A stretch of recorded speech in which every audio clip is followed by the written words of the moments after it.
প্রিয় দর্শক, শুভ সন্ধ্যা। আপনাদের স্বাগত জানাচ্ছি ওটিএন বাংলার আজকের বিশেষ সাক্ষাৎকার অনুষ্ঠানে।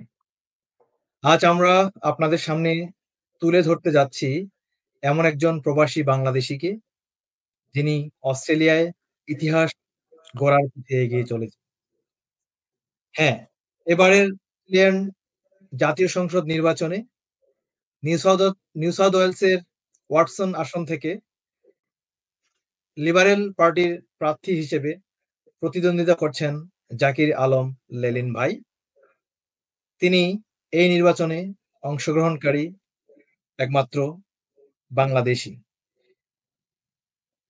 বহুমাত্রিক প্রতিভার অধিকারী জাকির আলম শুধু একজন রাজনৈতিক ব্যক্তিত্বই নন, তিনি সমাজের প্রতি দায়বদ্ধ একজন মানুষ, যিনি সততা, অভিজ্ঞতা এবং ইনক্লুসিভ চিন্তার মাধ্যমে একটি উন্নত অস্ট্রেলিয়া গড়তে চান।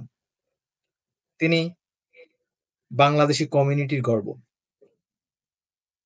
জাকির আলম ভাই ব্রাহ্মণবাড়িয়ার ঐতিহ্যবাহী পরিবারে জন্মগ্রহণ করেছেন। শিক্ষা জীবনে তিনি জাহাঙ্গীরনগর বিশ্ববিদ্যালয় থেকে সরকার ও রাজনীতি বিভাগে পড়াশোনা করেছেন এবং ছাত্র রাজনীতির মধ্য দিয়ে নেতৃত্বের পথ চলা শুরু করেন। খেলাধুলা থেকে শুরু করে কর্পোরেট জগৎ, অভিভাষণ, জীবনের নানা চড়াই-উতরাই পার করে আজ তিনি রিয়েল এস্টেট অ্যান্ড ডেভেলপমেন্ট খাতে একজন সফল উদ্যোক্তা। এছাড়াও তিনি অস্ট্রেলিয়ায় বাংলাদেশী কমিউনিটির অন্যতম সংগঠন জিয়া ফোরাম অস্ট্রেলিয়ার সাধারণ সম্পাদক হিসেবে দায়িত্ব পালন করে কোভিড মহামারীর সময়ে গুরুত্বপূর্ণ সামাজিক ভূমিকা পালন করে আসছেন। আজ আমরা জানবো জাকির আলম ভাইয়ের জীবন পথ, রাজনৈতিক লক্ষ্য এবং কিভাবে তিনি আমাদের জন্য একটি শক্তিশালী কণ্ঠস্বর হয়ে উঠতে চান। চলুন, আমরা আর কথা নয়, আমরা আজকের এই আলোচনা অনুষ্ঠানে স্বাগত জানাই আমাদের অতিথি জনাব জাকির আলম লেলিন ভাইকে। জনাব জাকির আলম লেলিন ভাই, আপনাকে স্বাগতম। ধন্যবাদ আপনাকে অসংখ্য ধন্যবাদ আপনারা আমাকে আজকের এই আপনার অনুষ্ঠানে আমন্ত্রণ জানানোর জন্য। তো কাজেই আমার তরফ থেকে, আমার দলের পক্ষ থেকে, লিবারেল পার্টির পক্ষ থেকে আপনাকে, আপনার শ্রোতাদেরকে অসংখ্য ধন্যবাদ। অনেক ধন্যবাদ। আমি সরাসরি প্রশ্নোত্তর পর্বে যাচ্ছি। এই নির্বাচনকে আমরা জানি যে আগামী ৩ মে এই নির্বাচনটি অনুষ্ঠিত হতে যাচ্ছে। এই নির্বাচনকে আপনি কিভাবে দেখছেন এবং আপনার মূল লক্ষ্য কি? একজন বাংলাদেশী বংশোদ্ভূত অস্ট্রেলিয়ান হিসেবে আপনি কিভাবে অস্ট্রেলিয়ার মাল্টিকালচারাল সোসাইটিতে আমাদের সম্প্রদায়ের, বিশেষ করে বাংলাদেশী সম্প্রদায়কে প্রতিনিধিত্ব করতে চান? ধন্যবাদ আপনাকে। এই নির্বাচন অ্যাকচুয়ালি এটা সমস্ত অস্ট্রেলিয়ানদের জন্য একটা নির্বাচনের একটি বিশেষ গুরুত্ব, কারণ বর্তমান প্রেক্ষাপটে অস্ট্রেলিয়ার যে সার্বিক অর্থনৈতিক এবং স্বাভাবিক জীবনযাত্রা ব্যাহত হচ্ছে, বিশেষ করে ইনফ্লেশনের জন্য, বিশেষ করে আপনার প্রাত্যহিক জীবনে মানুষের যে দৈনন্দিন জীবনে যে আর্থিক সংকট একটা সৃষ্টি হয়েছে আমি মনে করি। কারণ হচ্ছে বর্তমান লেবার গভর্নমেন্টের আন্ডারে আপনার সর্বক্ষেত্রে এই সরকারটি একটি কার্যকরী সরকার হিসাবে সমাজের সবাইকে প্রতিনিধিত্ব করতে পারছে না। বিশেষ করে অর্থনৈতিক ক্ষেত্রে একটি নৈরাজ্যক অবস্থা। আপনি দেখেন যে ইন্টারেস্ট রেটের অবস্থা, আপনি যদি দেখেন যে আপনার সবার আপনার গ্রোসারি মার্কেটে যান, এভরিডে যে মানুষের দৈনন্দিন জীবনের যে চিত্রটা, সেটা একটি বিশাল অর্থ বহন করে নির্বাচনকে কেন্দ্র করে। আপনার লিবারেল পার্টির যে ম্যানিফেস্টো আছে, আপনি দেখেন যে আপনার ইলেকট্রিসিটি বলেন, ফুয়েল প্রাইসিং বলেন, সমস্ত ক্ষেত্রে এই সরকারের ব্যর্থতার কারণে একটি উন্নত দেশে compare to the other countries like first world countries যদি আপনি কম্পেয়ার করেন, Australia is far behind at this moment. তো এটা হচ্ছে গিয়ে সার্বিক অস্ট্রেলিয়ানদের জন্য একটি গুরুত্বপূর্ণ নির্বাচন। কারণ আপনারা জানেন ইকোনমি ম্যানেজমেন্টটা লিবারাল পার্টি অতীতে ভালোভাবে মেইনটেইন করে এসেছিল এবং বর্তমানে প্রেক্ষাপটে অস্ট্রেলিয়ান লিবারাল গভর্নমেন্টকে আমি মনে করি এবং জনগণও মনে করে এই দেশের জনগণ লিবারাল পার্টিকে নিয়ে আসার জন্য। আর বাংলাদেশি সম্প্রদায় এখানে আলাদা কিছু নয়। অস্ট্রেলিয়ান হিসাবে যারা এখানে বসবাস করছেন তাদের স্বাভাবিকভাবেই এই নির্বাচনটা একটি মাইল ফলক। বিশেষ করে প্রবাসী যারা এখানে বর্তমানে অস্ট্রেলিয়ান সোসাইটিতে তাদেরকে নাগরিকত্বের মাধ্যমে এদেশের নির্বাচন ব্যবস্থার সঙ্গে সংশ্লিষ্ট হয়েছে, তাদের জন্য আরো অতি গুরুত্বপূর্ণ একটি বিষয়।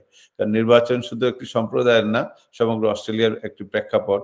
এই প্রেক্ষাপটে দাঁড়িয়ে আমরা বলতে পারি আগামী ভবিষ্যৎ প্রজন্ম অস্ট্রেলিয়ানদের জন্য এই নির্বাচন একটি গুরুত্বপূর্ণ বিষয় এবং পাশাপাশি বাংলাদেশি কমিউনিটি যারা তারাও তাদের ভবিষ্যৎ, কারণ আপনারা জানেন সবাই এখন একটি অর্থনৈতিক সংকটের ভিতর দিয়ে প্রবাহিত হচ্ছে, কারণ ইনফ্লেশন অস্ট্রেলিয়াতে একটি বিশাল একটা মাত্রায় দাঁড় করিয়েছে। তাদের জন্য এই নির্বাচনটাকে আমি দেখি যে আগামী নির্বাচনটা অর্থনীতির ভিত্তির উপর দাঁড়িয়ে লিবারাল পার্টি আগামী এই নির্বাচনকে জয় হওয়ার জন্য আমরা মনে করি যথেষ্ট উপাদান আছে জনগণের কাছে। আর নির্বাচন ইতিমধ্যে আপনারা জানেন যে গত 22 তারিখ থেকে শুরু হয়েছে প্রিপোল এবং 3 তারিখে শেষ হবে মের 3 তারিখে। তো কাজেই এই যে চলমান প্রক্রিয়ার মাধ্যমে দৈনন্দিন এবং আমাদের পার্টির যে ম্যানিফেস্টো অলরেডি জনগণ জানে যে আমাদের মূল লক্ষ্যটাই অর্থনৈতিক ভিত্তির উপর প্রকাশিত। কাজে আমরা আশা করি জনগণ এই অর্থনৈতিক স্বাচ্ছন্দ্যতার মাধ্যমে আবার লিবারাল পার্টিকে এই ক্ষমতা আনার জন্য যথেষ্ট মনে করি। ধন্যবাদ। অনেক ধন্যবাদ আপনার সুচিন্তিত মতামত প্রদানের জন্য এবং লিবারেল পার্টির যে বর্তমান ম্যানিফেস্টো সেটা সম্পর্কে কিছু দিক নির্দেশনা দেওয়ার জন্য। ও আমি একটা ভিন্ন প্রসঙ্গে আসছি। আপনি দীর্ঘদিন ধরে রাজনীতির সাথে জড়িত। এখানে নতুন প্রজন্ম বেড়ে উঠছে। তাদের প্রতি এবং তাদের যে বেড়ে ওঠা, তাদের বাংলা সংস্কৃতি এবং বাংলা ভাষা যে চর্চা, এগুলিকে ধরে রাখতে আপনি কি ধরনের পদক্ষেপ নেওয়া প্রয়োজন বলে মনে করছেন? ধন্যবাদ। আপনারা জানেন যে এখানে যে প্রশ্নটা যেটা আপনি বললেন যে এখানে আসলে বাংলা সংস্কৃতি এখানে বিশেষ করে অস্ট্রেলিয়া একটি পরিপূর্ণ একটি মাল্টিকালচারাল সোসাইটি নির্ভর একটি দেশ। তো এখানে আপনার বাংলাদেশিদের যে বিচরণ এটাই তারই একটি অংশ হিসেবে কাজ করে। তো আপনারা জানেন মাল্টিকালচারাল সোসাইটিতে অস্ট্রেলিয়া তার জন্মলগ্ন থেকেই অভিবাসীদেরকে নিয়ে একটি মাল্টিকালচারাল সোসাইটির মাধ্যমে আজকে এই বহুমাত্রিক সোসাইটির মাধ্যমে বিশ্বে একটি বিরল একটি দৃষ্টান্ত হিসেবে তার রাষ্ট্রের কার্যক্রম পরিচালিত হয়ে আসছে। তা আপনারা জানেন বাংলাদেশিদের বহু আগে থেকে এখানে বিচরণ, বাট আমি বলবো এটা 2000 সালের পর থেকে আমাদের বাংলাদেশি কমিউনিটির একটি জাগতিক উত্তরণ হয়েছে অস্ট্রেলিয়া, বিশেষ করে সিডনি, মেলবোর্ন, ব্রিসবেন এই সিটিগুলাতে, ইদানিং অ্যাডিলেড, পার্থ সহ অস্ট্রেলিয়ার নানা ক্ষেত্রে এটা বিচরণ বাংলাদেশিদের। তো কাজে এই বহুমাত্রিক সোসাইটিতে বাংলাদেশিদের কালচারকে আরো পরিপূর্ণভাবে তুলে ধরার জন্য এই নতুন প্রজন্ম যারা আমাদের যে রাজনৈতিক অঙ্গনে, কারণ আমাদের আমি মনে হয় এবছর প্রথম বা এই বর্তমান নির্বাচনে আমি প্রথম বাংলাদেশি, প্রথম না ফেডারেল নির্বাচনে এই বছর আমি একমাত্র ক্যান্ডিডেট। আমার পূর্বে আরো 2 জন করেছে মনে হয়, সিডনি থেকে 2 জন, একজন শাহজামান টিটু এবং সাজেদা আক্তার সঞ্জিতা, এবং আমার মনে হয় মেলবোর্ন তো একজন করেছিল। তো 3 জন ইতিপূর্বে ফেডারেল নির্বাচনে ইলেকশন করেছে। তো আমি এই বছর নিয়ে চতুর্থ মনে হয়, বাট এই বছর প্রথম। তো আমাদের এই নির্বাচন রাজনৈতিক অঙ্গনে আমাদেরকে জড়িত করার মাধ্যমে, আমাদের রাজনৈতিক বিচরণের মাধ্যমে নতুন প্রজন্মকে নিশ্চয়ই একটা আকর্ষণ সৃষ্টি হয়েছে, বিশেষ করে এই বছর বিভিন্ন কারণে। কারণ প্রেক্ষাপটটা হচ্ছে নতুন প্রজন্মের কাছে তুলে ধরার জন্য যে রাজনীতির, আমাদের শুধু রাজনীতি না, এটা এই অস্ট্রেলিয়ার সমাজ ব্যবস্থার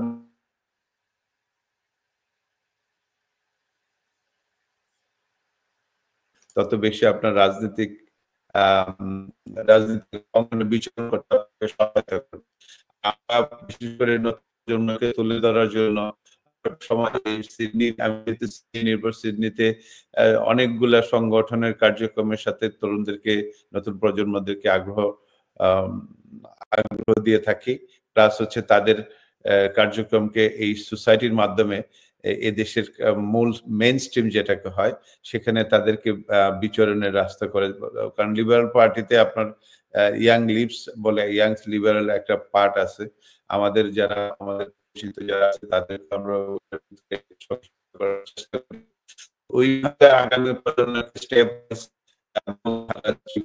রাজনীতি আসলে আমাদের রাজনীতি হচ্ছে একটা মাধ্যম যে আপনাকে সমাজ রাষ্ট্র ব্যবস্থাকে প্রতিনিধিত্ব করতে হলে আপনি জানেন যে অস্ট্রেলিয়া বিভিন্ন নেতৃত্ব বিভিন্ন তাদের অভিবাসন হয়েছিল বিভিন্ন দেশ থেকে এবং তারাও এই দেশের রাজনৈতিক অঙ্গনে বিচরণ হয়েছিল রাজনৈতিক সাংস্কৃতিক অঙ্গনের মাধ্যমে। তো আমরা আমাদের দেখে নতুন প্রজন্ম হয়েছে বিশেষ করে প্রেক্ষাপটের মাধ্যমে অনেক অধিক আগ্রহ নিয়ে এই রাজনীতি অঙ্গনে বিচরণ করবে এবং সফলতার সহিত হয়তো একদিন আমাদের এই অস্ট্রেলিয়ার রাজনীতিতে মূল ধারার মধ্যে সফলভাবে প্রতিষ্ঠিত হবে এই আমি আশা করতে পারি। এক্সেলেন্ট, অনেক ধন্যবাদ। আমি অনেকগুলো প্রশ্নের উত্তর আপনার এই কথার এবং বক্তব্যের মাধ্যমে পেয়ে গেছি। ওই প্রশ্নগুলোতে আমি যাচ্ছি না। আমি একদম শেষের দিকে আরো ২টা প্রশ্ন করেই আমি আজকে এই অনুষ্ঠান শেষ করব। প্রথম প্রশ্নটা হচ্ছে যে আপনার মতে অস্ট্রেলিয়াতে বাংলাদেশী যে কমিউনিটি আমরা আছি এই কমিউনিটির সবচেয়ে বড় চ্যালেঞ্জ গুলো কি কি এবং এই চ্যালেঞ্জ মোকাবেলায় কি ধরনের ভূমিকা পালন করা উচিত বলে আপনি মনে করছেন? আমি স্পেসিফিকভাবে বলছি যে আমাদের বাংলাদেশী কমিউনিটি অস্ট্রেলিয়ান সোসাইটিতে মেশার, পলিটিক্সে বলেন বা অন্যান্য ক্ষেত্রে বলেন, চ্যালেঞ্জ গুলো আপনার চোখে কি কি এবং কিভাবে সেগুলো মোকাবেলা করা সম্ভব?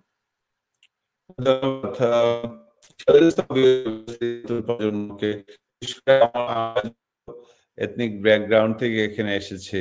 আমাদের সংস্কৃতি, এখানকার সংস্কৃতির সাথে আমাদের সংস্কৃতি আমরা ধারণ করি যে আমাদের সংস্কৃতিটাকে আমাদের নতুন প্রজন্ম যেহেতু আমাদের ছেলে মেয়েদেরকে ওই প্রজন্ম আমাদের আদর্শিকভাবে এখানে বেড়ে ওঠার জন্য চেষ্টা করে থাকি।